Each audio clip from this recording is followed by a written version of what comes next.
pessoal, primeiro agradecer muito a presença de todos vocês aqui.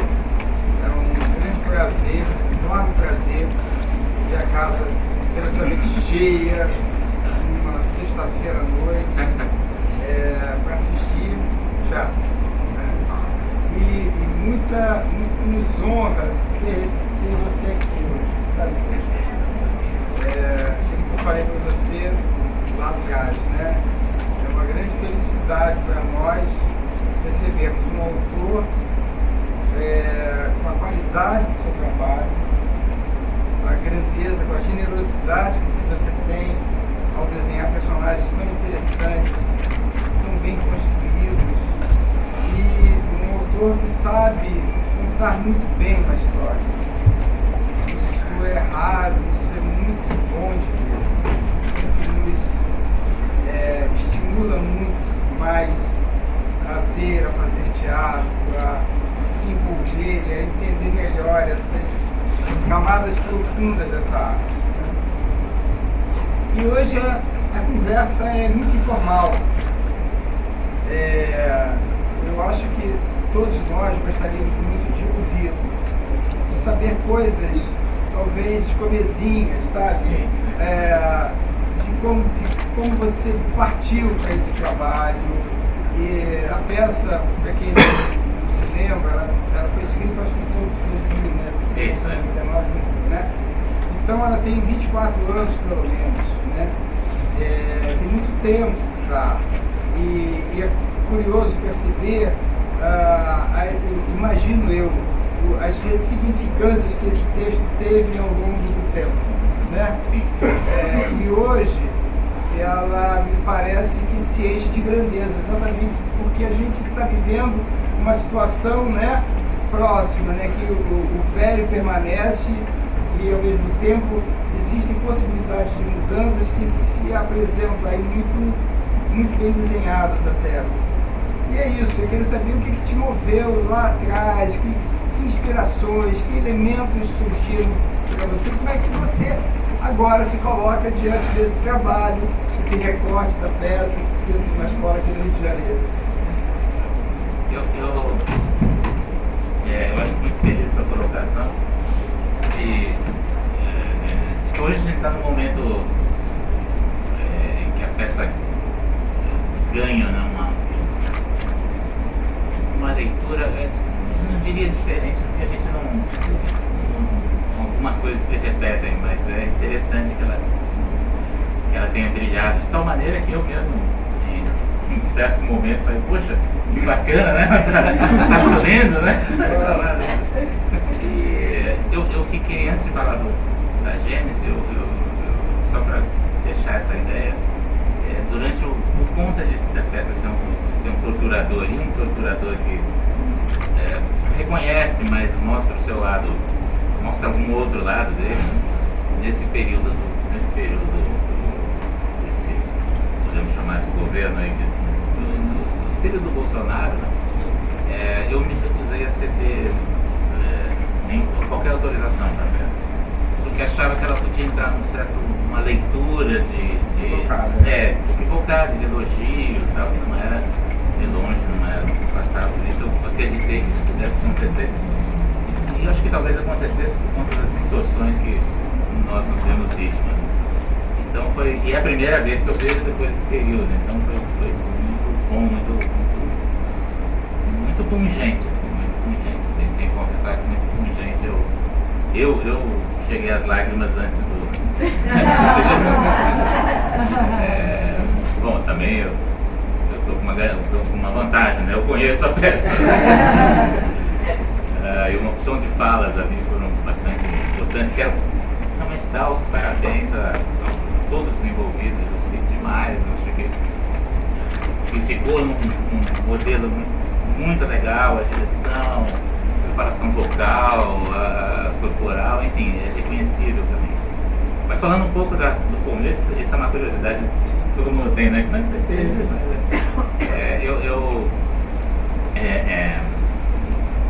Gosto de pensar na origem de qualquer trabalho, qualquer texto, naqueles armáriozinhos de farmácias, lembra daquelas, né? Tem umas gavetinhas, assim, várias gavetinhas. E eu sinto que escrever alguma coisa, qualquer trabalho, são essas gavetinhas, que durante a vida a gente foi colocando algumas coisinhas e em algum momento você, opa, é esse aqui, né? Tá ali a coisa. Tem sempre um impulso, evidentemente, né? Algumas coisas.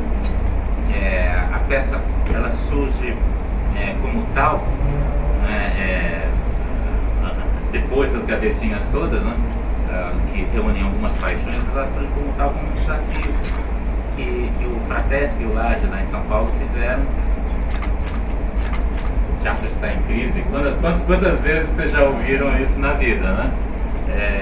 E que estavam discutindo as condições do teatro em São Paulo, e eles pediram para os autores, alguns autores, que escrevessem uma peça curta para abrir um debate. Então isso ficou durante um ano. Nessa época eu estava envolvido com uma novela, eu falei, me deixa para o final do ano, e a proposta deles, essa discussão, era aquelas famosas questões, aquele debate do Brecht que o Indo Remate entrou também, com esses caras todos. E uma daquelas perguntas feitas naquela época, naquele período, era se havia ainda lugar para o teatro no mundo, né? Essa aí, olha, que eu vou fazer então. E aí o que aconteceu foi que uma porção de obsessões minhas acabaram entrando nesse texto, que na verdade não é tão curto para um debate, mas se eu soubesse que você podia fazer esse corte, eu teria feito. Mas a partir daí a peça ganhou uma vida, tal, teve a sua carreira, né? Há algumas vertentes bastante importantes a partir disso. Uma, além das minhas paixões aí, que são escritas, quer dizer, o Calderon, que é mais coisa. Embora a peça básica, assim, o texto básico que eu acho que é a pedra de toque dele, é o Édipo em Coluna, né, que é essa figura do Édipo depois que furou os olhos, todo andando com a filha, está procurando um lugar para ser enterrado, né? Esse, na verdade, me parece a forma ideal, né? Claro que o amor que eu tenho pela peça do Calderon é uma coisa muito importante. Eu acho que eu escrevi a peça para ouvir esse monólogo, né? Porque infelizmente os autores, realmente esses grandes autores desse período, a gente não fala muito em teatro espanhol, a gente é bastante obcecado pelo Shakespeare, por toda razão, né? Mas a gente esquece um pouco desse... Tem o Calderon... Nossa, né?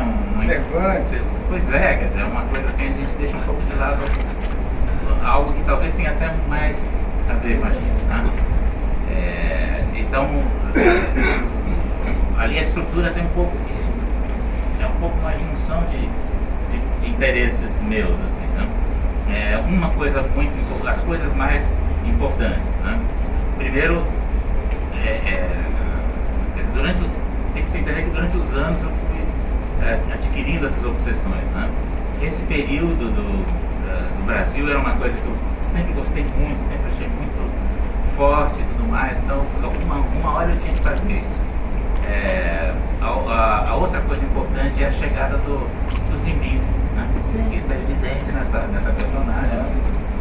O Zimbinski também teve esse périplo todo na Europa durante a guerra, e ele conta isso, né?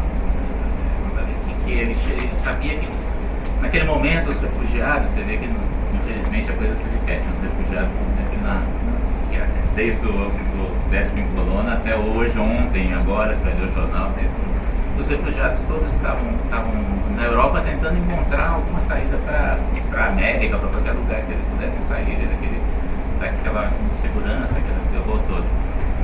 E ele conta isso, que ele no livro do Michals, que é muito bom, né, da biografia dele, que ele ouviu que tinha Bom, tem que se dizer também que os países que não estavam em guerra ainda não estavam permitindo a entrada de refugiados em geral e de judeus em particular. Era muito difícil você conseguir um visto.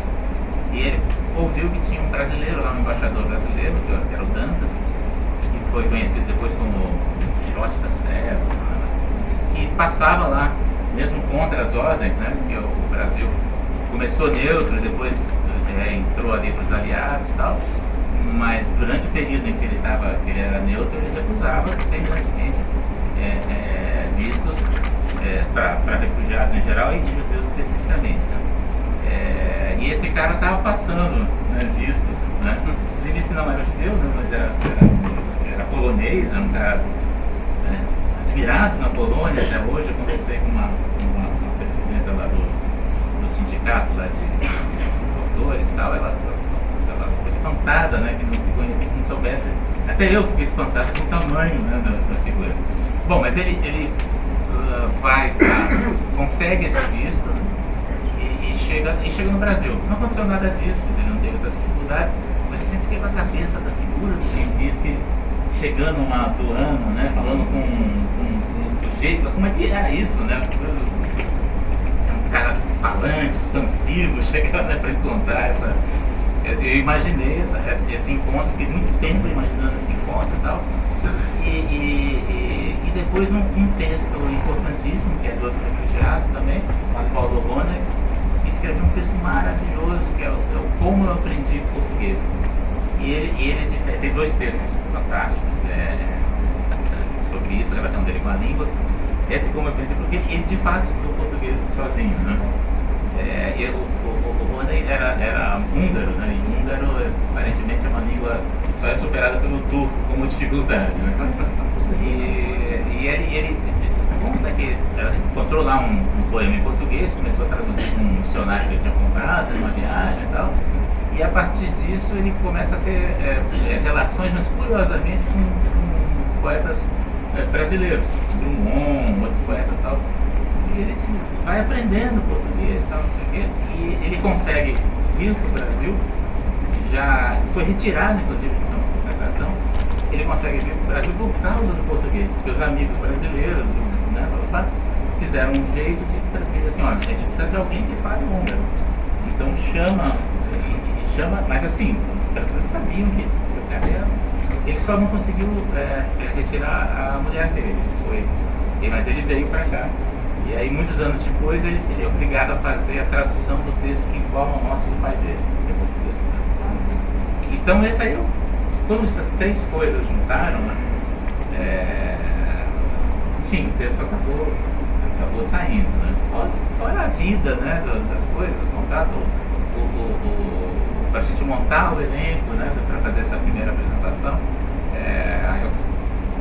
eu já tinha ouvido o Dan, que é o primeiro ator, né, da primeira montagem, imitar o Rabino Sögel. E eu falei, esse som que eu quero para essa personagem, né? Tem um monte de coisas, mas acho que as três fontes são essas, assim. Enfim, tem mais coisa para contar. Imagina. Enfim, vou dar bola, né? Quem vai perguntar, quem gostaria de curiosidade.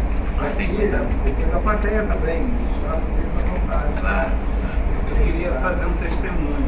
Há 20 anos atrás, o Bosco foi no Rio e eu era aluno.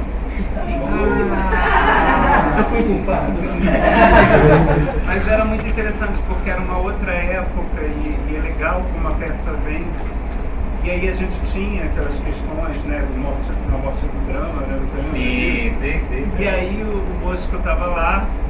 E aí uma professora fez uma pergunta e o Bosco falou, calma, vamos pensar em que tradição, né, dos onde. E eu, assim, muito novo, estudante, assim, ouvindo o Bosco falando, dando uma resposta, assim, não, vamos pensar se o drama realmente morre. Você lembra disso? Lembro. E aí eu fiquei muito assim, quando eu estava vindo para cá, né, porque eles não sabem, né, porque assim que saiu a tradução do Peter Zonde, teve uma febre, não é isso? De um ataque aos dramaturgos, né? E nem era a intenção dele, nem era a intenção e era uma má leitura apressada do Zonde, porque não é isso, inclusive ele mostra a crise até no Beckett, né? Então não tem nada a ver com o Zonde, ele não é culpado, mas aí teve uma certa generalização nesse sentido. E aí quando eu, estudante, isso há 20 anos atrás, efeméride, né? Mas é bem 20 anos mesmo, tipo 2004 mais ou menos, né? Que você foi convidado. E aí Aí o Bosco, muita calma, ele falou, não, mas calma, vamos ver se isso teve esse impacto na Inglaterra, vamos ver a nossa tradição, né? Você falou do Plínio, você falou da questão existencial. Aí eu estava vendo a peça e pensando em estar aqui, né? Eu falei com o Teofano, eu acho que eu vou fazer mais um testemunho dessa experiência. Porque hoje para eles isso talvez não tenha, né? Não tenha tanto impacto, porque a dramaturgia voltou, mas era uma época que muito se falava que o que valia era uma dramaturgia colaborativa, e que a figura do autor e do dramaturgo estava meio rebaixada, assim, sobretudo num certo baixo intelectual, assim, né? Um baixo acadêmico que apressadamente... Não, mas porque existe o baixo acadêmico também, não é só o baixo. Além do baixo do Leblon, tem E aí tinha essa... E aí eu achei muito interessante. Aí vendo, né, a peça, relendo, assistindo tudo, eu fiquei muito pensando como essa dramaturgia, que por um lado muito coesa, né, dos personagens, um torturador, sabe, essa micropolítica, né, sendo apresentada, e cabe tudo, né? Cabe uma discussão sobre a língua, cabe uma discussão sobre o teatro, cabe uma revisão da história mesmo do Brasil, né? Dentro de um modelo que aparentemente é muito sóbrio, né? Muita poesia vai sendo internamente passada, assim, e mostrada para o público. E aí você começou a falar do torturador e eu fiquei pensando, quando eu estava assistindo, olha que curioso, porque eu estava falando sobre isso com uma turma de dramaturgia, que é essa investigação do realismo que é interessante, que é pela ficção investigar o mal, né? A maldade, né? Porque para mim é menos a empatia da maldade, mas é uma visão de como investigar a interioridade do mal, né? Porque o mal não tem só exterioridade, né? Ele tem uma interioridade. Então, achei muito bonito, assim, a peça, vendo, e é curioso porque hoje eu pensei exatamente nisso, você começou falando dessa questão do torturador. Era só mais esse depoimento mesmo. Queria falar, você estava falando dessas caixinhas, né? Foi muito legal agora eu escutar, podia ter escutado antes, mas como essas fontes entraram, né? Porque quando eu propus o texto para eles, eu tinha assistido com o Dan, né? Tinha visto filme, já era um texto que estava na minha cabeça já há muito tempo, é um texto assim, muito querido para mim. E é um texto querido porque eu acho assim, que é muito difícil, eu imagino que seja muito difícil escrever um teatro. O que eu vejo é que é muito difícil. E eu vejo no teu texto, assim, fora tudo isso que o João falou, né? Mas é um requinte dramatúrgico que, sei lá, poucas vezes a gente esbarra. Aí eu chamei a atenção deles, do Ethan e do Daniel, como que você vai construindo com muita sutileza, como um personagem, eu não sei se vocês pensam, porque não foi nosso esforço de fazer, né? Como que eles entram de um jeito e eles saem de outro jeito. E um transforma o outro, tem uma provocação, eles vão se vendo no outro. Não sei, também foi uma leitura que a gente fez aqui, né? Como é que, escutando o texto do outro, eles vão se transformando. E eu procurei levar isso para a experiência deles como atores, porque a gente também fala aqui na cena que você só realiza a partir do outro, é o outro que te transforma, né? Você não vem com um personagem pronto, você que não vem com um protagonismo para a cena, senão você vai se ferrar. Você se faz no outro, é na relação, né? Face a face. No face a face, que é o outro que te revela você, né?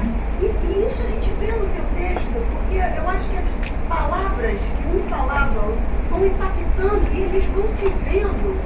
E aquele momento que a gente procurou unir eles dois ali, que era um tete-a-tete ali, onde eles ali tinham um instante de revelação, né? A gente quis trabalhar também os tempos, que eu acho que você também é requintado nos teus tempos, sabe? Eu gosto mais do silêncio do Os que do meu texto. Mas os silêncios são riquíssimos, né? também é um depoimento do requinte do seu texto, né? A construção desses personagens e como esse texto revela também da carpintaria teatral, do estar em cena. E eu falei para ele, gente, hoje só continue assim, só se ouçam. Só se ouçam e ouçam que se atravessem. Porque o teu texto é puro atravessamento, não sei. É um que me encanta nele.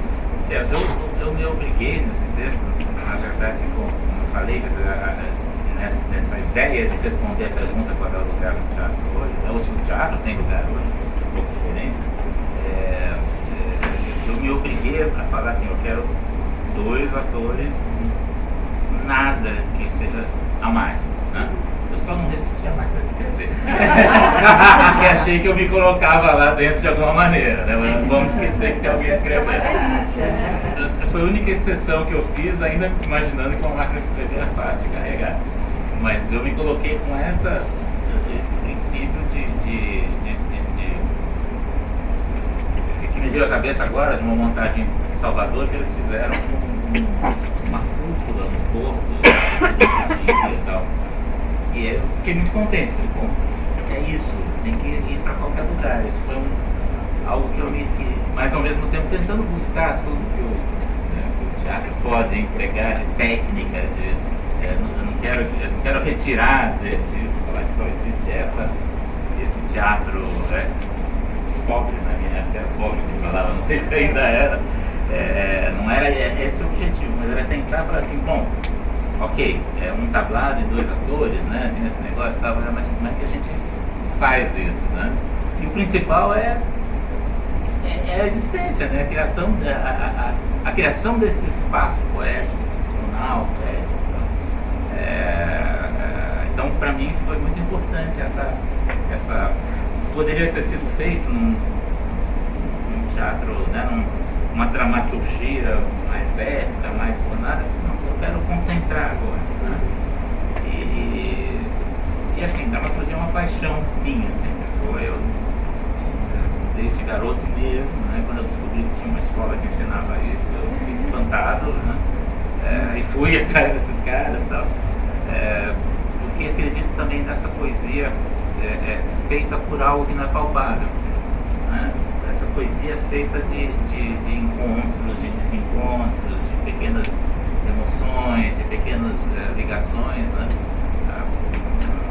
Ainda que eu busque criar uma linguagem mais que arranque um pouco mais poesia da realidade, né? Por isso que às vezes fico em dúvida se é uma peça realista, né? Mas eu acho que tem alguma coisa ali, uma certa metáfora do espaço que ela deve estar presente em algo que essa dramaturgia, nesse sentido mais tradicional, dá, né? Bosco, tem uma dúvida em relação, porque você já dirigiu suas peças, né? Já. E você já dirigiu outras peças além das que você... Essa é a primeira pergunta. E a segunda, como é que é essa relação com esses inúmeros diretores? Como é que você sente? Como é que é para você quando você vê uma peça sua montada? Se você tem uma relação mais direta, se você participa de processos? E como é que é também dirigir a sua própria dramaturgia? É um terror. Terror. O Nanini uma vez contou uma história muito bacana, que eu não sabia que ele tinha escrito uma peça. Ele falou que ele escreveu uma peça, estava cansado, fez uma peça, escreveu, e quando ele viu em cena, ele morreu de medo, porque nunca se sentiu tão nu, né? Não era pela qualidade da peça, mas ele nunca se sentiu tão desvendado quanto a peça dele na coisa. A história é muito engraçada, mas enfim, é um pouco isso que eu também sinto em relação aos meus textos, de se sentir desnudado, né?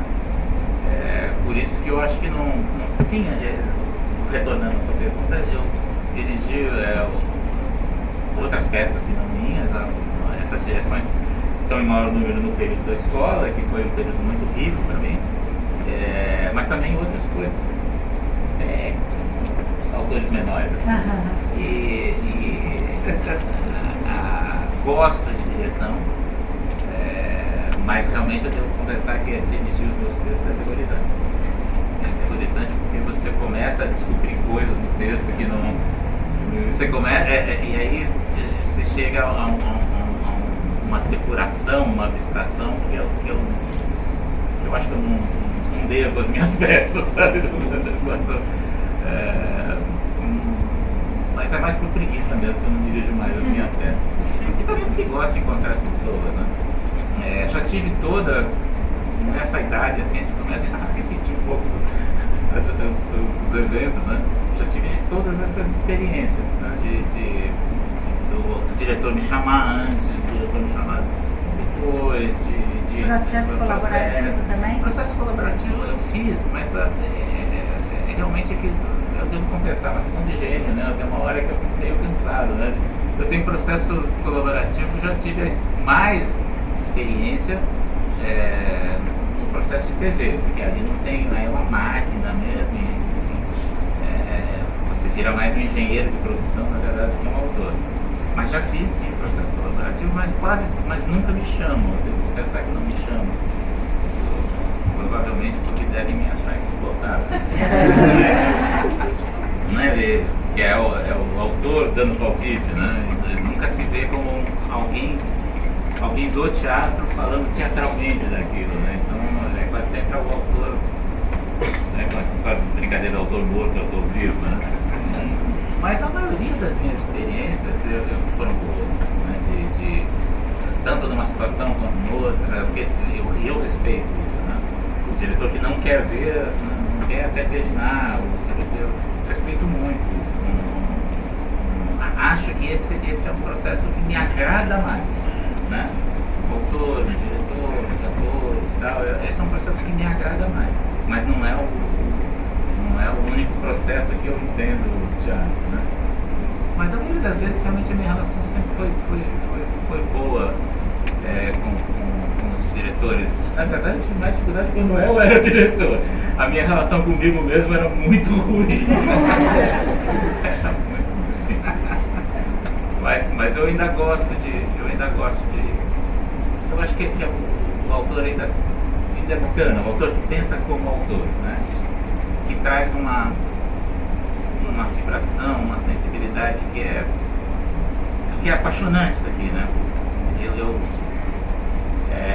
Eu me dei melhor como ator do que como diretor, só que eu abandonei a carreira de ator muito cedo, né? Mas eu sei que isso aqui é apaixonante. Tive teatro, inclusive, esqueci desse detalhe, uma sala de teatro. Isso é um troço apaixonante e às vezes, não é intencionalmente, mas a gente acaba quebrando esse vínculo, né, com mais amplo, né? Claro que a gente traz lá, né, da vida, né? Mas vou fazer uma piada agora, claro, né? Mas eu lembro dos exercícios assim, agora vocês vão no zoológico olhar um animal e... Estou fazendo o exercício que eu fiz, né? Eu nem lembro que animal eu escolhi, mas teve um que escolheu a ameba. E esse é um exemplo, assim, que conexão que você estabelece, que eu acho que é uma conexão que nem é muito que o autor queira, mas ele tem. Posso dizer isso, parece meio místico, eu não sou uma pessoa mística de jeito nenhum, mas tem uma vibraçãozinha ali, que quem não é técnico, aqui eu estou falando no melhor sentido da palavra, no esforço de fazer, eu acho que acaba muitas vezes perdendo. E isso é uma coisa que dá para fazer. Claro que entra o aspecto da técnica dramaturgia. Aí a gente tem que quase sempre acaba jogando fora toda. Mas tem uma vibraçãozinha ali de antena, né? Que eu acho que é importante, é legal. E é muito específica, porque tem grandes romancistas que vão tentar, né, fazer dramaturgia e é insuportável, né? Você não consegue ver, né? Aqueles poetas, é insuportável. Claro que essa máxima também vale, né? Escrevendo prosa também sou elegível. Mas é interessante como tem algo ali que eu não sei muito bem o que é. Sei que a técnica é uma coisa pesquisável, ela está palpável, mas é como essa figura do autor fosse alguém que vivesse num teatro, né? Fora da sala, né? visse as coisas teatralmente. Por isso é minha paixão e eu ter escolhido o Caldeirão, né? A ideia do teatro da vida, né? Acho que pro autor talvez não seja o teatro da vida, mas é a vida teatral, né? Tem que ser um pouco, tem que enrustir um pouco essa tendência ao ator, ao diretor, né? Para dar algo pro teatro, assim, é uma dialética muito curiosa, né? Eu acho interessante. Claro que eu defendi a minha... Mas gosto disso, eu acho legal isso. É uma corrente que passa por várias pessoas, né? E a gente está aqui, eu aqui estou fazendo aqui uma forçação de barra, né? Porque a diretora não é só isso, pelo contrário, né? Uma vez eu li, mas eu não vou lembrar o nome desse autor, era um autor censurado, e ele dizia, pô, me deixa pelo menos, eu quero estar perto do teatro, me deixa pelo menos trabalhar na bilheteria, né? Quando eu vi isso, realmente, né? Tem alguma coisa que você... uma corrente ali que é muito... não sei. Legal, bom. Não sei se eu já queria fazer uma pergunta. Começa testemunho também. Eu vim da Polônia para o Rio, mas eu vim do Recife e eu cheguei aqui em 2000. Foi a primeira peça que eu assisti quando eu cheguei. Tô começando a ficar preocupado. E a peça me impactou muito. Primeiro que lá você não tinha uma cultura de teatro, assim, então foi uma coisa que eu saí assim, encantadíssima. E fazendo um trabalho como fonoaudióloga, preparadora vocal, eu vinha da clínica, vinha do teatro. E eu fiquei assim, imaginando mil coisas, todas essas conexões que cada um de vocês puxa para vocês, pensando como, primeiro, o texto, né, o autor, quando escreve, como um texto extremamente vivo, o ator saborear, criar as pausas, a construção do Dan, né, nesse sotaque, nesse lugar. Começou comentando que já tinha ouvido ele falar e você escolheu aquilo. Prosódia, não esqueci. A prosódia muito específica. Hoje, no Recife, tem morado em São Paulo, eu trabalho muito prosódia no teatro, na televisão. Eu acho tão importante, eu acho que essa é uma coisa que a gente abandonou muitas vezes. E é um trabalho construído por mim, uma escolha, né? Uma escola de prosódia. E eu comecei a encontrar a prosódia pela voz. Como preparadora vocal, fui chegando e hoje são trabalhos paralelos que eu tenho. E quando a Ana escolheu o texto, e que eles me apresentaram, eu falei assim, gente, não acredito que eu vou ter a oportunidade de trabalhar esse texto com alunos em uma faculdade. E muito rico de pensar enquanto professora colaboradora o quanto a gente pode tirar do aluno, o quanto a gente pode explorar, o quanto a gente pode trocar. E eu falei, nossa, esse é um desafio para mim. Imagina para o E ele, quando ele falou, olha, eu quero fazer, quero escolher, eu disse, vamos nessa, porque hoje eu já trabalho com prosódia, trabalho com voz, mas eu trabalho muito prosódia de voz com atores profissionais. E você pegar assim, dentro da escola, para mim foi muito rico. Então assistir para mim é muito emocionante esse trabalho. Tem uma coisa que eu quero contar para você. Esse aluno aí, ele fez o caminho parecido com você como ator. Porque ele fez o Caldeirão, o sonho, e depois fez essa peça. Eu podia falar sobre duas coisas diferentes, né? Eu sempre fico provocando ele, eu acho isso muito legal. Eu acho que eu poderia falar também sobre esse processo, como foi esse processo de chegar nesse lugar, nessa prosódia, nesse ator. A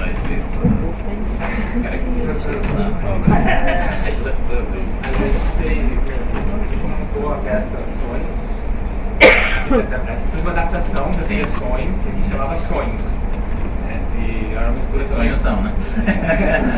que era uma mistura com Ariano Suassuna, a nossa diretora Flávia, com aquela carinha ali. Da mão, Flávia.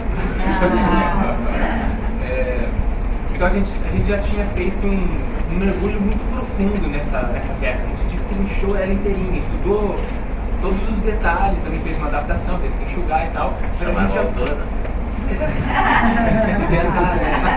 Mas foi uma experiência muito rica, assim, de a gente conhecer cada detalhe. É uma peça também que não é fácil e que também não é muito conhecida do grande público, né? Então, por a gente já ter conhecido, já conhecia esse texto e tal, não fazia, ou seja, esse mundo, nada, eu fazia o Clotaldo, mas eu conhecia o texto, então assim, não era esse texto que eu fazia, mas eu conhecia, né, pelos outros atores que faziam. Aí quando chegou nessa peça, em drama realista, que a gente pegou esse texto, eu nunca tinha assistido essa peça, tinha visto o filme lá atrás e tal, mas faz um tempo já, mas quando a gente leu a primeira vez, eu falei, cara, é esse. Eu, na hora, eu falei pra Ana, eu quero fazer isso, eu gostei. E aí eu falei com a Jaque pra gente buscar um sotaque polonês. Isso foi uma busca, assim, um processo bem intenso de pesquisa. E você falando agora do Ziembinski, engraçado, porque o Ziembinski foi uma das minhas inspirações. Eu fui, sem saber, eu fui estudar a história do Ziembinski. O Ziembinski chegou aqui em 42. O Clausewitz chega em 45, né? É o dramaturgo, né? Até a idade ele é um pouco depois, enfim. Mas é muito parecido. Então eu fui procurar entrevistas do Ziembinski para ver o sotaque. Só que as entrevistas do Ziembinski ele já falava português perfeito, né? Quando ele chega. Pelo menos ele achava que falava. Era português bom, não era. Então foi um processo muito intenso de pesquisa, de achar esse sotaque. A gente conversou muito, eu e a Jaque. Tinha uma aluna aqui que ela morou na Polônia, então ela falava polonês fluente. Ela me ajudou com algumas lembranças que ela tinha, algumas palavras e tal. Eu tive um amigo polonês lá atrás, então eu lembrava que ele trocava esse a senhor ou senhora, ele trocava esses artigos. Então a gente foi chegando. Do agudo, vai ser do agudo. E essa questão dos R's, né, que a gente podia escolher se a gente pegava o cultural, ir para esse meio curso, né? Ou pegar o vibrante, para isso. Como o Igor vem de São Paulo, né? Ele já tinha esse R. Eles não perdoam esse R, né? E aí eu falei assim, bom, vamos pegar o R que você já tem, vamos aproveitar, em vez de pensar, porque assim, é muito comum o ator pensar assim, como eu quero criar, como eu vou fazer isso? E o interessante, assim, eu sempre aproveito o que ele já tem, porque traz para o natural.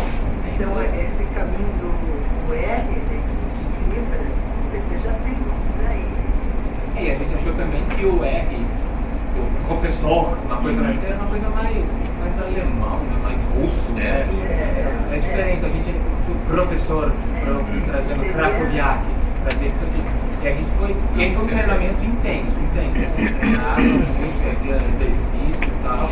Já chegou um momento que já estava sem pensar. Ele começou, ele falou assim, era no início, né? Começa a pensar para chegar na apresentação. Se você quer fazer isso, tudo bem. Agora tem que começar hoje o treinamento. Vai apresentar em dezembro, a gente vai começar a trabalhar isso em setembro. Escolheu, na hora que a Ana decidiu, eu disse, é hoje, vai ser todos os dias. E ele fazia todos os dias e até hoje, né? Ele tem um aquecimento diário de voz e o aquecimento do personagem. E além disso, só para finalizar, eu fui fazer uma pesquisa sobre, eu queria ter memórias para o Clausewitz, né? Que é memórias. Então eu comecei a assistir tudo quanto é filme de sobreviventes, depoimentos de sobreviventes do Holocausto. Não, foi pesado. Assisti filme de guerra, reassisti a lista de Schindler, assisti tudo quanto é coisa e comecei a ver vários depoimentos. Comprei um livro, né? Um livro sobre o depoimento de um sobrevivente do Holocausto. Aí comecei a trazer essas memórias pro Clausewitz, como se essas memórias fossem do personagem. Assim. Algumas coisas cabem, outras não, mas muita coisa coube, assim, sabe? Então foi muito interessante, e além de ver os depoimentos, eu vi muito depoimento de polonês, cada um com um sotaque diferente. Assim, foi uma pesquisa assim, diária, realmente diária, assim, sabe? Todo dia eu via alguma coisinha, assistia uma coisa, eu ouvia uma história, e a gente foi construindo isso, e eu via que compartilhava com eles. Assistindo, a gente nota assim, o empenho de todos, assim, isso não estou falando para agradar, não. É uma coisa bacana, assim, dá para notar. É evidente que vocês gostaram, amaram a peça, isso para mim é o suficiente. Que cabotina, né? Que cabotina.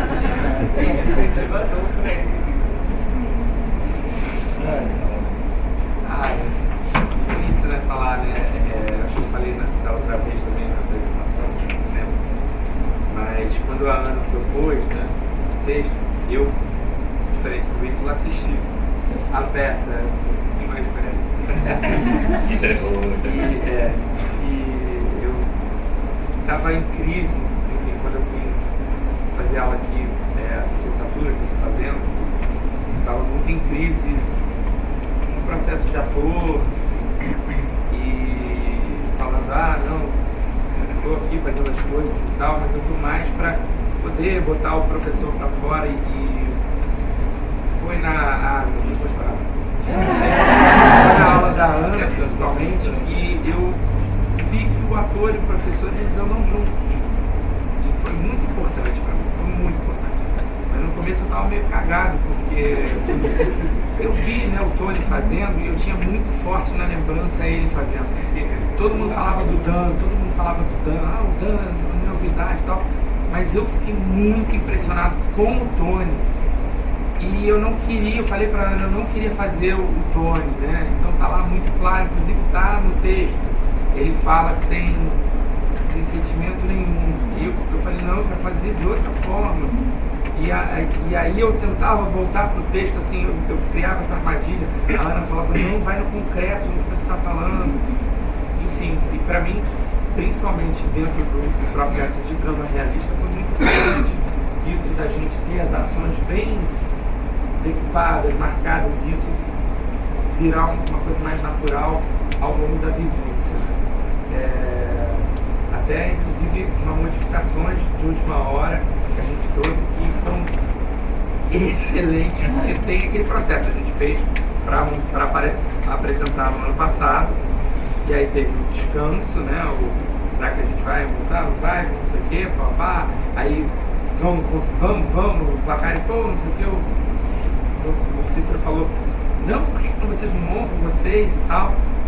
E, não sei o que, chegou a Cláudia, e em uma semana a gente tava com o evento pronto. Aí eu falei, caraca, então a gente começou a ensaiar. Na primeira semana do semestre. E aí a gente começou a voltar, a levantar, a pegar as anotações e tal. Então algumas coisas estavam fluindo, mas outras ficaram no ano passado, né? E aí a Ana veio. Mas eu acho que o mais interessante mesmo de eu comentar é isso, né? Que foi um desafio. Você pegou a parte ingrata da peça, né? Mas quem tem simpatia por essa figura? E pra mim é muito assim, que todo mundo sempre me dá um feedback, Daniel, você é muito fofo, você é muito legal.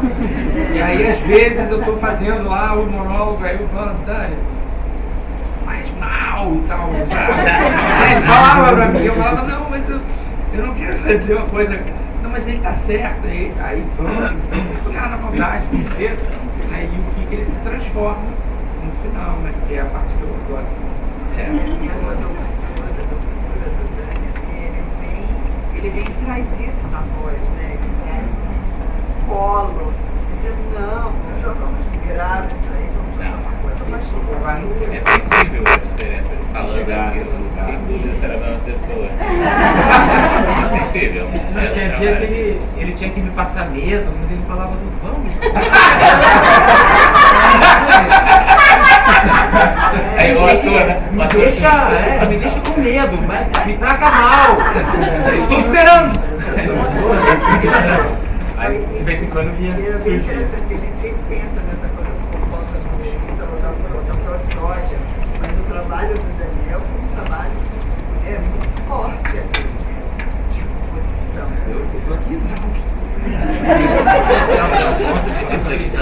para nós brasileiros, né?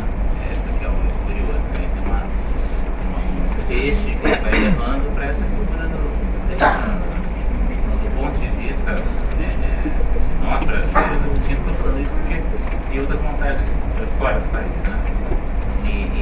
Mas do ponto de vista do brasileiro, né? O feixe todo das tensões, né? Para lá que ele vai, né? A gente vai ler por ele, ainda que a gente se encante com a situação e acho que nem todo mundo percebe, é curioso isso, não percebe. Ele tem uma responsabilidade muito grande, a quebra, né? Ele tem um monte de responsabilidade, o choro, né? É um pouco o grande encaixe, a grande engrenagem da dramatúrgica é essa, você vira e chora, tem uma brincadeira aí com as coisas que a dramaturgia pode provocar, né? Os atores, eu estou aqui me colocando à frente dos atores, mas na verdade os atores, mas tem esta engrenagem específica para se... É bom que você não tenha pensado desses termos, né? Mas ela é bem importante que essa personagem fique muito entendida, porque o público vai estar lendo naquele telescópio. Por ali que ele vai ver. Né? O texto é tão rico, a gente ainda estava descobrindo coisa terça-feira, né? Identificamos coisas terça-feira que foram, para mim, muito importantes para o resultado hoje. Quer dizer, quanto mais a gente fosse, a gente debruçar, né? Isso daí, mais coisa descobre, sabe? Mais intenções, mais detalhes. Também só quero falar, ter um elogio a ele, já que a gente está aqui rasgando Macedo, que eu acho que eles tiveram muita escuta, muita dedicação, sabe? Eu acho que eles se entregaram do primeiro dia até hoje, sabe? Eles tiveram carinho pelo texto, por cada palavra, por tudo que você dizia, não tinha nenhuma reatividade, sabe? Eles estavam prontos para tentar e... Então eu acho que isso para nós, para vocês atores, né, eu acho que é um exercício da maior importância, né? Dessa ideia, dessa hospedagem do outro. Né? Eu hospedo o diretor, eu hospedo o autor, eu hospedo esse personagem, né? E está ali para essa aventura. E eles, a gente modifica coisas, quer dizer, é meio suicida, né? O teatro é um lugar meio de... que a gente está sempre se testando num lugar muito... um fiozinho, né? E, tem que se testar aqui, né? Em outro lugar. Mas aqui é outro lugar. Se a gente pensar que um exercício, né? Um exercício de para segundo período. Então, pensar que estamos dentro de uma faculdade, seu segundo semestre da faculdade, tem um resultado assim. Isso prova que a dedicação, a entrega, né? A prova, lógico que nós trabalhamos, eu, a Cláudia, a Ana, a gente já trabalha há muito tempo, então a gente já tem uma troca, já entende, né, o caminho que está sendo feito, isso ajuda, né, nessa colaboração, nessa troca. Sabe? Eu gostaria de dá uma... Cláudia, da gente abrir para a plateia, ouvir-nos um pouco sobre, imagino que as coisas que chegaram, como elas chegaram até vocês, né? Não só a apresentação, mas também esse bate-papo, que parece que está sendo muito esclarecedor em vários aspectos, do próprio curso, da dramaturgia do Bosco, enfim, do trabalho deles, dos meninos. Então, você... foi o primeiro. Eu queria saber, porque assim, me chamo Ian, também sou estudante aqui no Rio Grande do Sul, faço bacharel. O ator tem muito dessa coisa de cada vez que ele faz, ele vai descobrindo camadas e intenções, como o professor já falou. Eu queria saber se para ti, como autor, você ainda consegue se surpreender vendo essa peça?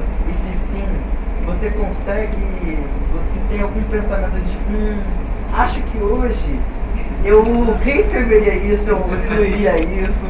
Porque eu já tenho a gente teve um pouco dessa experiência na faculdade de escrever coisas e assim, é uma coisa que eu me pego cada vez que eu vejo e gravo, fazendo assim, talvez eu mudaria isso, talvez eu acrescentaria isso. Eu queria saber como é que é pra ti.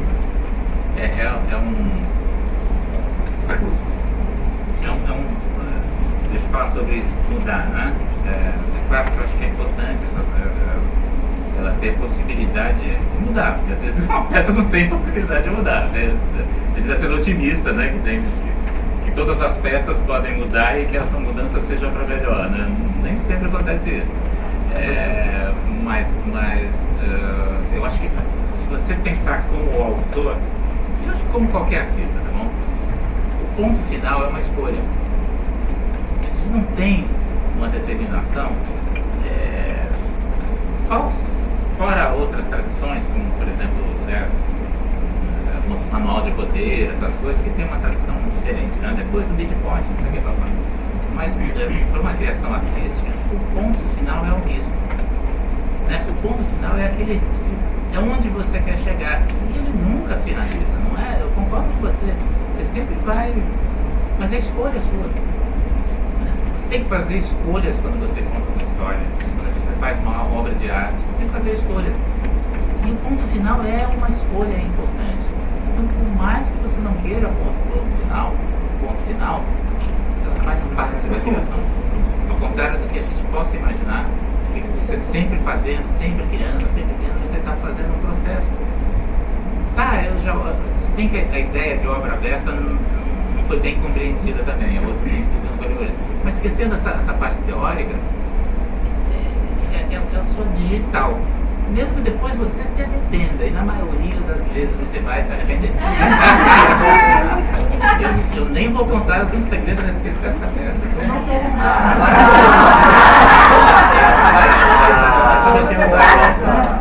Não, mas a principal a peça é essa. O que eu quero dizer assim. É segredo.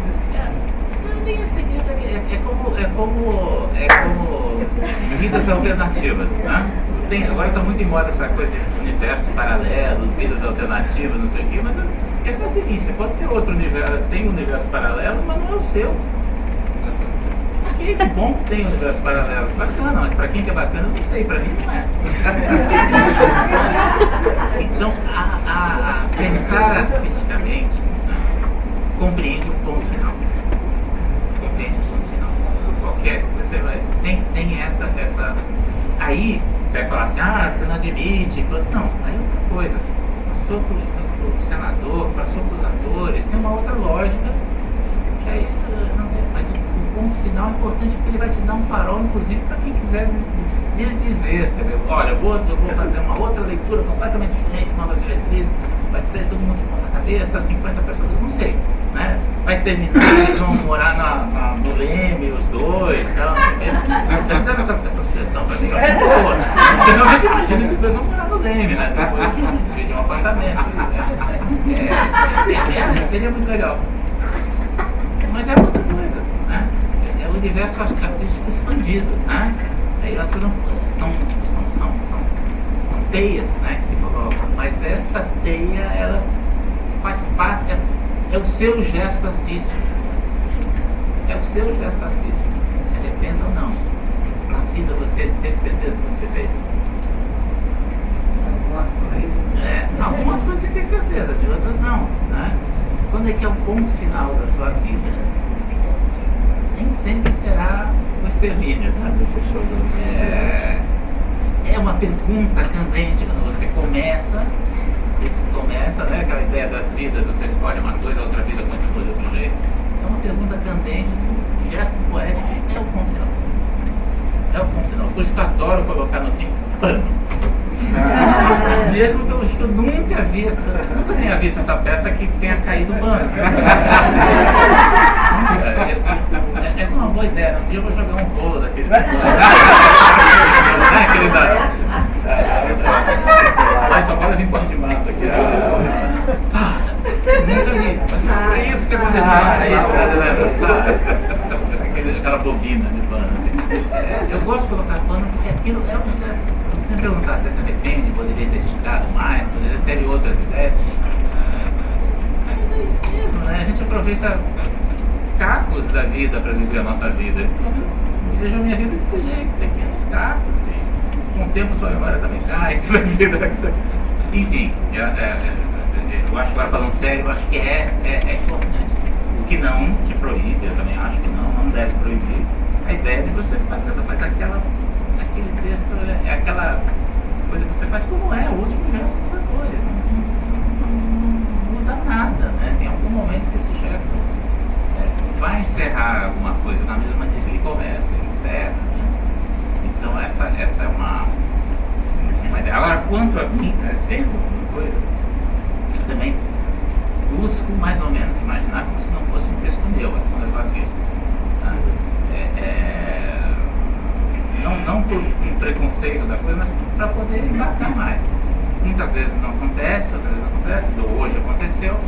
Isso me leva a entender o seguinte, que a cada momento que eu assisto a montagem de um texto meu, mas especificamente esse texto, que é sem dúvida o mais montado, eu me percebo em contextos diferentes. Né? Eu faria isso, eu não faria isso. Não, claro que existe uma certa cristalização em relação ao texto do que você está esperando, mas eu fico muito mais contente quando eu me surpreendo. Muito mais contente quando eu me surpreendo por várias razões, porque me surpreender é porque assim, eu estou num outro momento da minha vida, né? Isso é muito importante. Quanto à questão das camadas, né? Eu acho que a gente tem um nível, eu diria que são duas fases, né? Uma fase que é aquilo que foge um pouco da gente, porque são outras pessoas, como se disse, abraçando o texto e principalmente tomando para si e tudo mais. Você não sabe muito em que viagens foram feitas, a não ser que as pessoas troquem, assim como foi trocou e tal. Você tem mais ou menos uma ideia, mas em princípio eu sei que tem alguma coisa da vida das pessoas que está passando a mais, que às vezes eu posso perceber, às vezes não. A gente não vai, provavelmente não vai perceber, sei lá, 5%, 3%, 2%.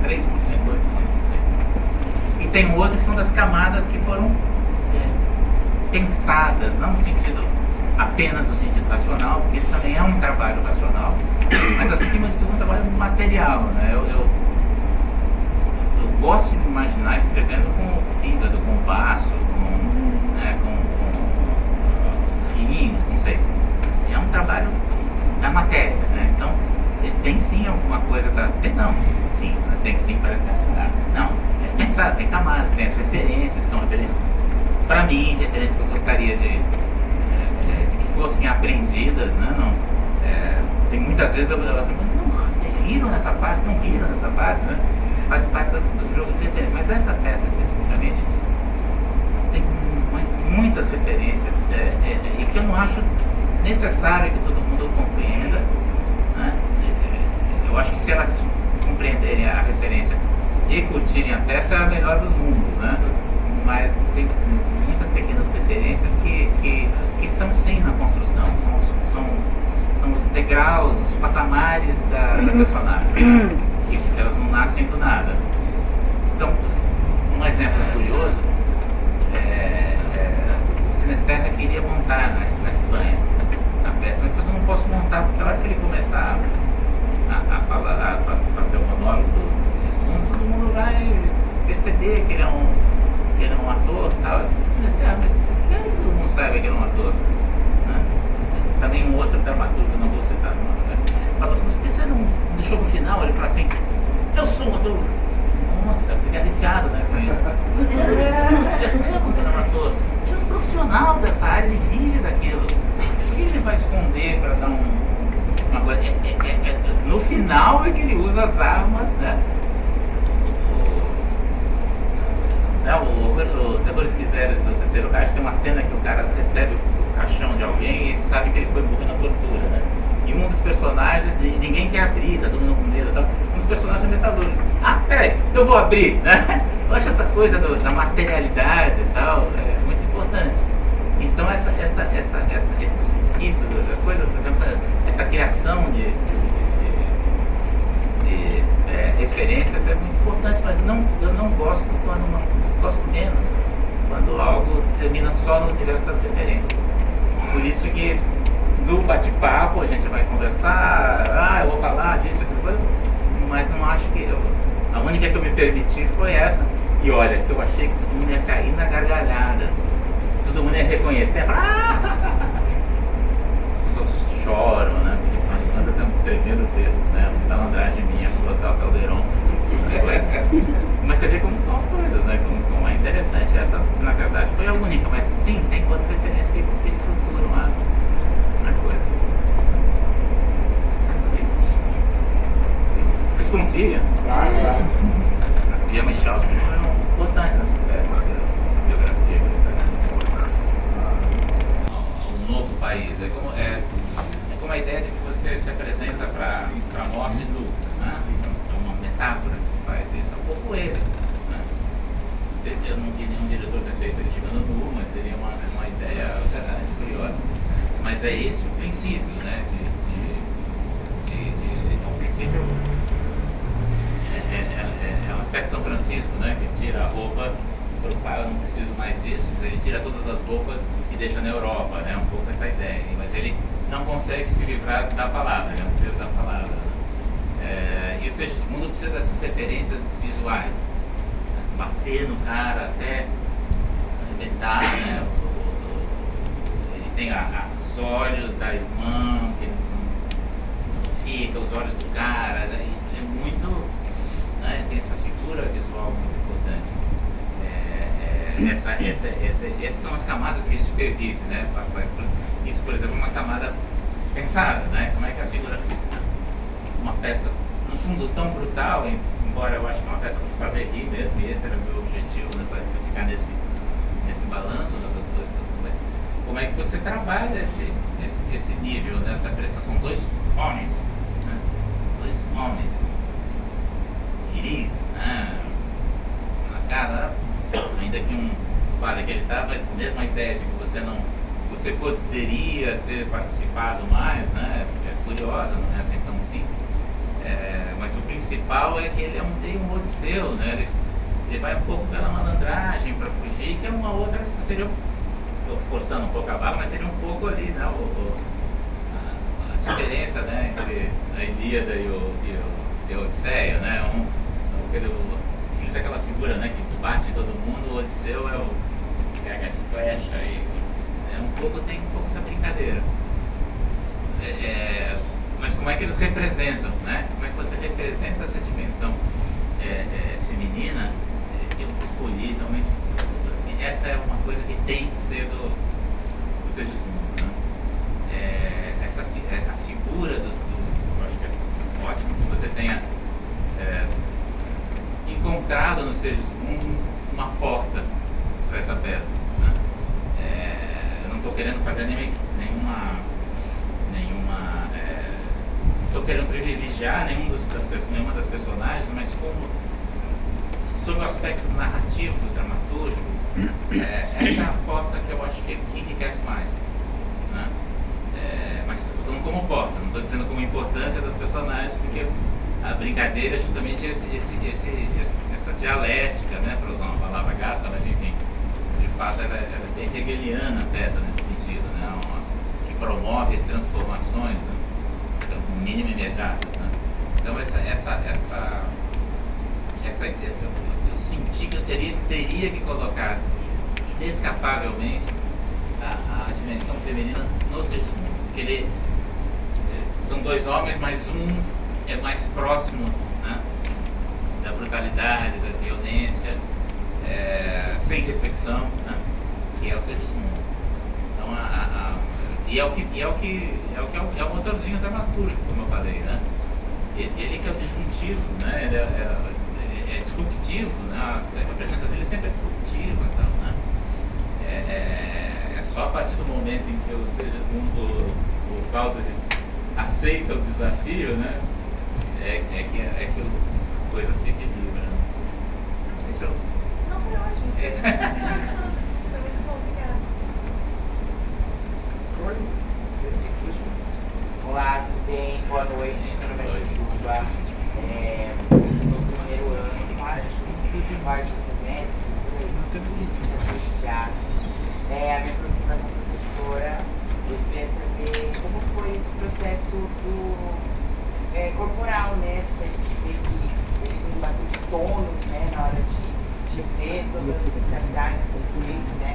Ali com o corpo, a gente até vê, ele desenha muito bem, né? ele também ali depois quando vai contando a história, né? O corpo dele vai se transformando da narrativa, né? Então eu queria saber, professora, como foi esse processo, né? Quais foram os exercícios? O processo foi durante a disciplina, né, do drama realista, em que a gente tem justamente essa combinação do professor de atuação, corpo e voz, né? Que é o semestre que vem que vocês vão fazer. E aqui nessa combinação foi uma questão, porque como o Daniel fazia licenciatura, ele não fazia a minha disciplina. Então eu trabalhei muito individualmente com o Ítalo dentro das propostas, que a gente trabalhou muito a partir das qualidades de movimento, do Laban, né?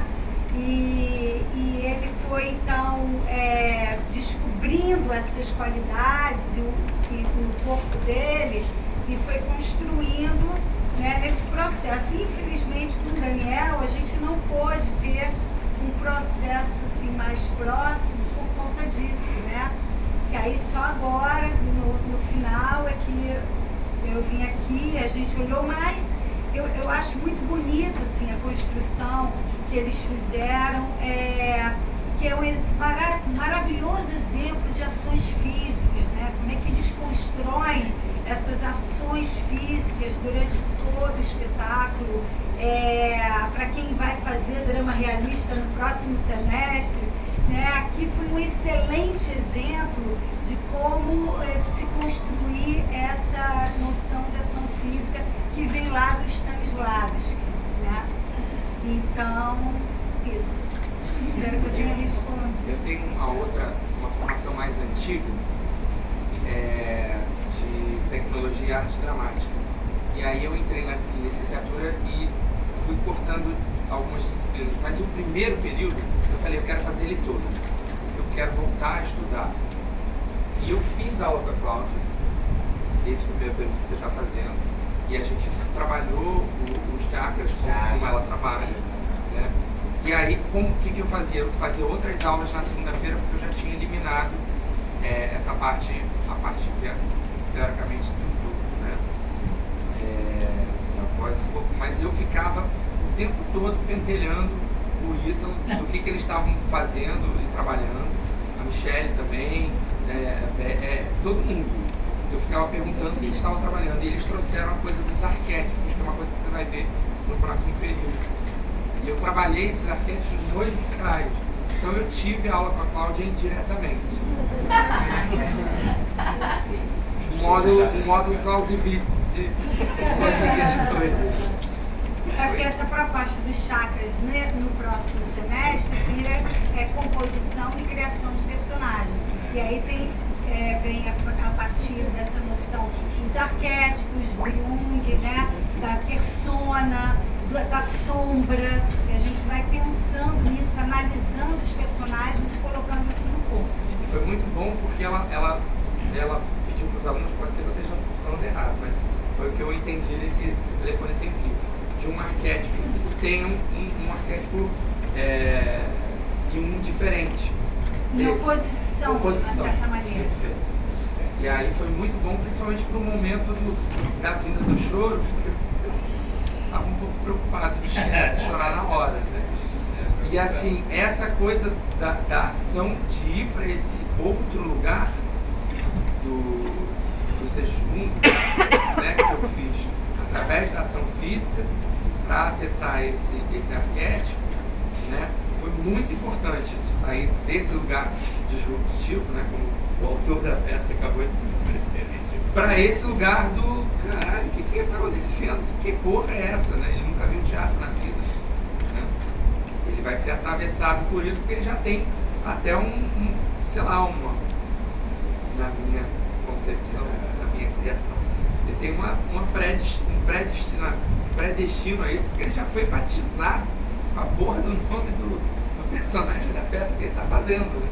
Então ele é atravessado, né? Então ele vai para um outro lugar, um outro estado.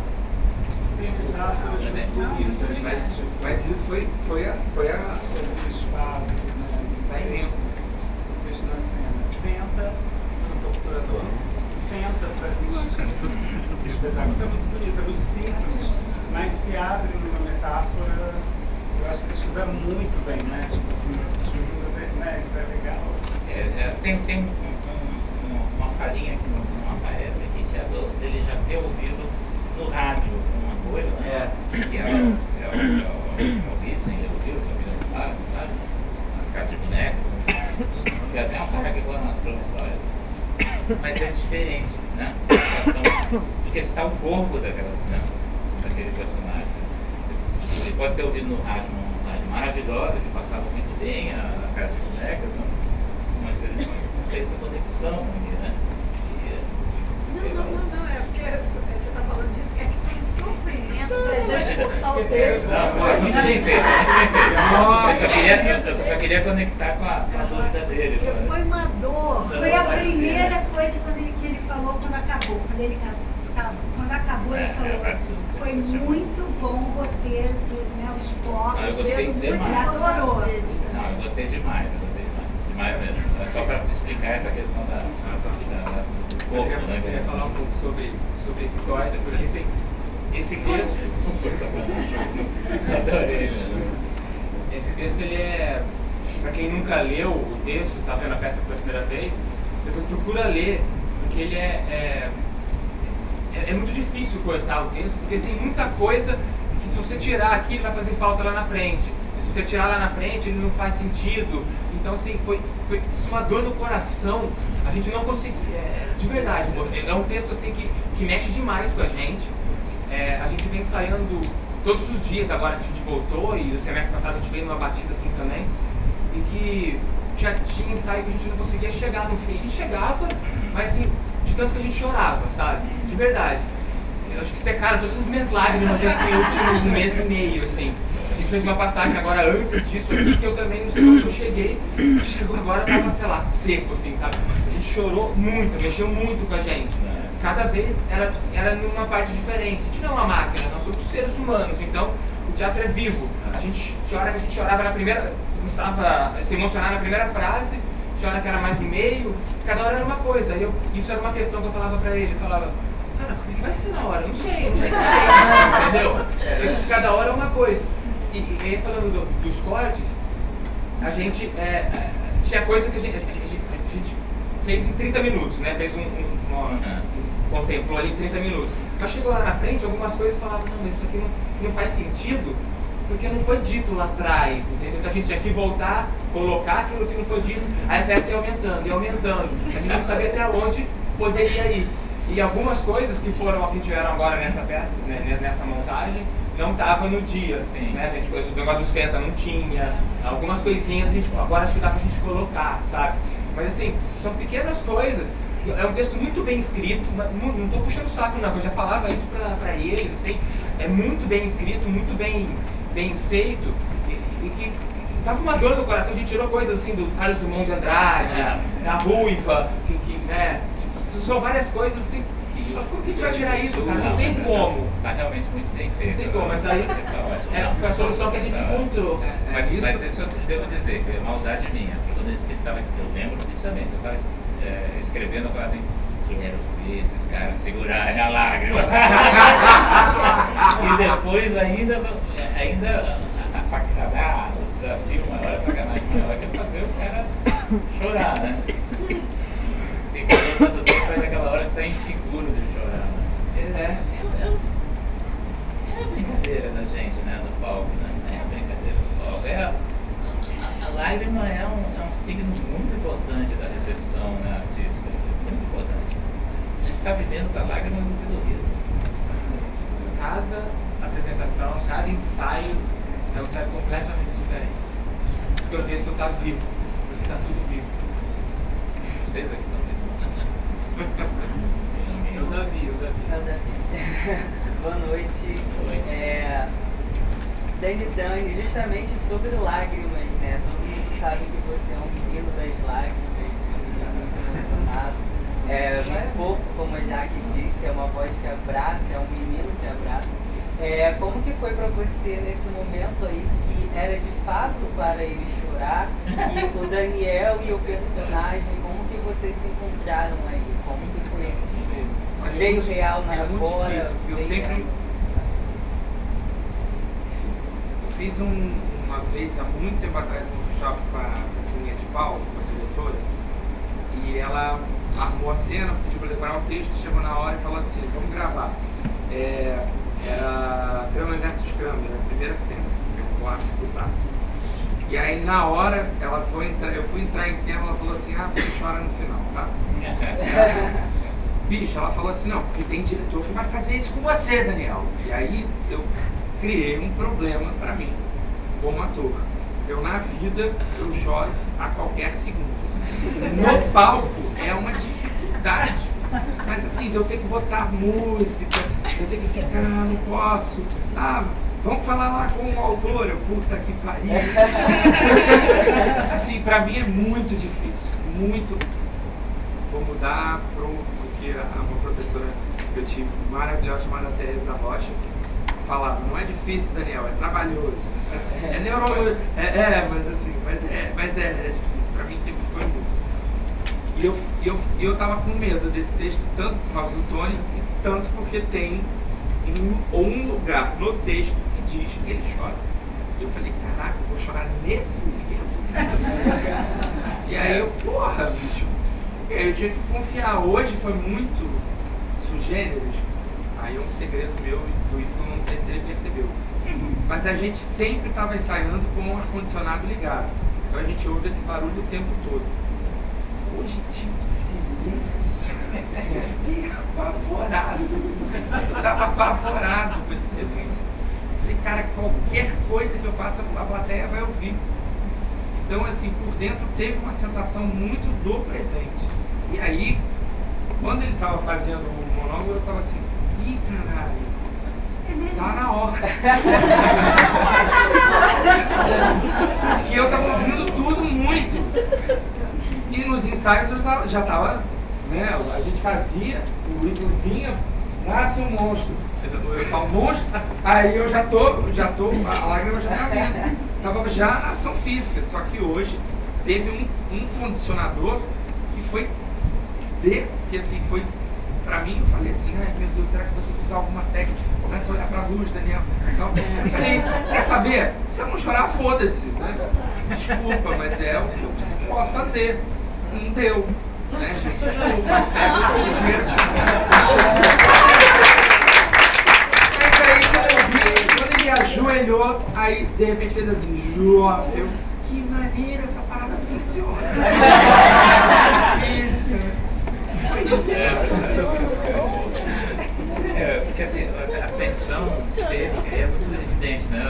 Eu terminando o monólogo ali, que as pessoas às vezes está em tudo, né? Tá fazendo, aí o público tem que ficar com um foco dividido, né? Com aquela tensão que é dali que sai a realização, né? Desse momento, né? A gente é realmente assim, a repetição, a Flávia cita, né, na aula dela, né, do Manuel de Barro, a repetição, a gente saiu muito. Então, assim, mesmo que eu tivesse assim, porra, hoje o Ítalo tá fazendo bem pra caralho, eu já tava chorando, entendeu? Eu acho que é isso, e é um mérito muito, sabe, da estrutura do curso, do que eu acredito que é o trabalho de ator, e o que eu quero um dia dar aula, se eu puder.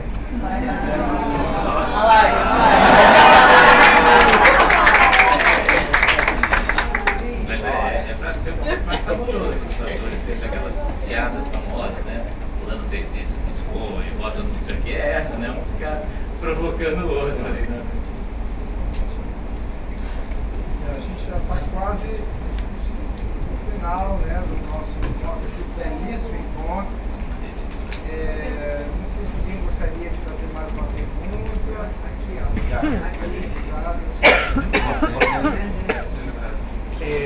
Bom, boa noite hoje.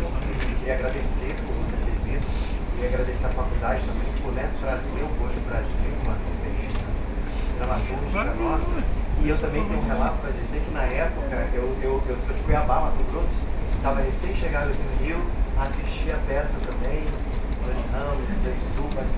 E eu lembro na época a comoção em relação à dramaturgia, porque a gente estava com um dramaturgo brasileiro em cena e a peça fazendo um enorme sucesso.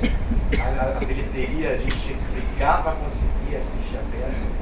E hoje a gente, como o João bem colocou, a cena mudou, né? A gente tem vários dramaturgos aí, no teatro brasileiro acontecendo. E aí eu queria saber de você. Você tem acompanhado a dramaturgia atual, brasileira, teatro? O que você acha? O que você apontaria pra gente que está na faculdade, prestar atenção, assim, nesse lugar? Eu acho que o primeiro aspecto importante é que hoje a gente tem muitos dramaturgos, a gente sempre teve, né? Mas eu acho que a gente está vivendo um momento muito bacana, muito especial. Falando em termos de história do teatro brasileiro, a gente tem algumas ilhas, mas não quer dizer que ela tenha sido algo não constante, mas realmente há momentos em que surgem ilhas assim, de tal maneira que às vezes a gente até esquece alguns momentos importantes. Eu acho que a gente está vivendo um momento difícil de acompanhar, e eu falo por mim, né? Tá difícil de acompanhar. A minha preocupação, não que eu tenha medo, né? Não é isso, não é a preocupação no sentido melhor da palavra. É permitir que esses caras cheguem à minha idade, né? Não sei se você consegue entender. Historicamente, os dramaturgos brasileiros têm uma produção muito grande e de repente não conseguem continuar. Ah, porque os caras esgotaram? Não é. Então, eu vou procurar assinantes para uma lei de ter bolsas para quem tem mais de 60 anos. Parece uma piada, né? E é uma piada, claro. E eu também não estou passando assinatura para isso, não, é brincadeira. Mas a verdade é que o apoio aos dramaturgos é curioso, não deveria acontecer só lá no começo, né? Porque a realidade histórica é a do dramaturgo que não consegue continuar e não é tanto que não consegue começar, né? Por vários motivos, isso acho que você vai entender facilmente. Esse universo aqui, alguém já falou, você já falou que você escreve, né? Você gosta de escrever. Esse universo é bacana. Eu fiz uma escola, era minha segunda formação, mas eu fiz na época era ECA, né? Escola de Comunicação e Arte, a comunicação que eu não estava pegando. E aí tem um curso de artes cênicas e tal, que foi uma descoberta para mim, como eu falei, estava me formando em ciências sociais, eu descobri que as pessoas faziam isso, opa, né? Fui lá, e aí tinha colegas legais, as pessoas se interessavam, montaram textos meus, eu dirigi, as coisas todas. Isso é importantíssimo, né? Esse é um troço importantíssimo. E aí a gente vai na marra, numa idade que você é mais jovem, você vai na marra, você faz, você acredita e tal. Então, não querendo desmerecer, eu acho que tem que ter apoio para quem está começando, é claro, mas a gente tem que atentar para esse fenômeno curioso no Brasil. E você pode pegar, claro, tem as exceções, evidentemente, honrosíssimas, né? Mas você pode procurar que você vai encontrar autores tão bons e de repente ele some, ele para de fazer. Não é possível que seja uma questão, né? Não é possível que seja destino, né? Que seja é quase como um desligamento, mas aí um desligamento de toda a classe artística, né? Isso é uma coisa que é participativa, da mesma maneira que a classe artística é importante e apoia lá no começo do autor, né? Depois ela, por diversos motivos, isso não é uma muito legal isso que você está falando, que eu estou pensando assim no Silviano Santiago, que ele está aí junto com os novos escritores, né? Isso não acontece com os dramas. Isso, ótimo exemplo, né? Você vai acompanhando na literatura, né? E na dramaturgia não, é como se tivesse uma espécie de etarismo no teatro. Essa palavra é meio... eu acho que não é etarismo, porque eles estão políticos nesse caso, mas cara, é quase que você vai apagando. É uma coisa assim, as pessoas se desinteressam, vão indo e tal. É evidente que tem que... Não depende só disso, mas acho que é importante a gente tentar entender o que é esse fenômeno, né? Porque não é uma questão de nacionalismo, mas é uma questão de se perguntar por que ficou desinteressante aquilo que está na sua frente? Eu não estou dizendo que, né, devemos voltar aos formatos, não sei o quê, blá, blá, blá. Não é isso que eu estou falando. Mas é de se perguntar por que aquilo que está mais próximo de você ficou desinteressante. Né? Eu pensei várias vezes com essa história, uma vez estava negociando direitos, eu pedi tanto. Não, nenhum autor britânico pediria isso. Britânico? Aí que eu não vou te dar os direitos mesmo. Essa é uma piada só para relaxar um pouco, mas acho que é interessante. Infelizmente, né? Mas é interessante pensar o que é isso, porque e também eu falo isso, eu também penso para os dramaturgos, né? O que é que escapa? Eu não acho que é só uma coisa, não se fala mais nisso, está fora de campo. Mas o que escapa daquilo que nos está próximo? Você pode falar do jeito que você quiser, realistas, qualquer jeito. Eu sei que aqui é uma condição de formação, eu acho perfeito isso. Acho até que começar pelo teatralista sempre é interessante. Mas não é uma escolha da escola, é uma pergunta. Por que isso nos escapa num dado momento, entendeu? Então, para mim, né, essa questão é mais interessante você acompanhar evoluções, encadeamentos do que e acho que também é muita possibilidade, na verdade, do que pessoas específicas. Claro, tem as minhas preferências, meus colegas, meus amigos eu gosto de todos, são geniais. Mas porque senão você entra numa coisa meio maluca. Eu vou dizer a coisa que mais me irritou na estreia. Eu chegava e falava assim, nem parece uma peça brasileira. Eu sei que eu entendia que ele estava tentando me elogiar, eu entendia perfeitamente isso. Eu falava, que diabo, não foi que eu errei, né? Foi que eu errei. Então é uma coisa assim, interessante de se pensar. É importante que vocês fiquem atentos a essa ideia. Não é